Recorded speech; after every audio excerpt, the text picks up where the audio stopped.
আজকে চালের আটার রুটি বানাবো। তো প্রথমে কড়াইয়ের মধ্যে কিছুটা পরিমাণ জল দিয়ে খুব ভালো করে টকবক করে ফুটিয়ে নিয়েছি। তারপরে গ্যাসটাকে একটু ফ্লেম কমিয়ে নিয়ে এর মধ্যে আটাটা ধীরে ধীরে দিলাম, একটু নুন দিয়ে দিলাম।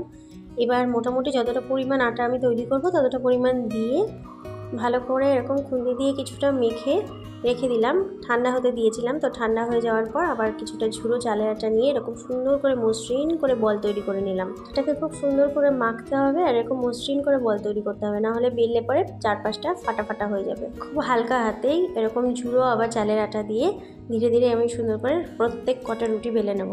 আজকে আমি প্রথমবার চালের আটার রুটি বানাচ্ছি আর খুব টেনশানে আছি। দেখা যাক রুটিগুলো শেষ পর্যন্ত কেমন হয়। তো যতটা পাতলা করে সম্ভব আমি সেই রকমভাবেই বেলে নিলাম। সব কটা রুটি বেলে নিয়ে তারপরেই আমি একটা একটা করে রুটি ভাজবো।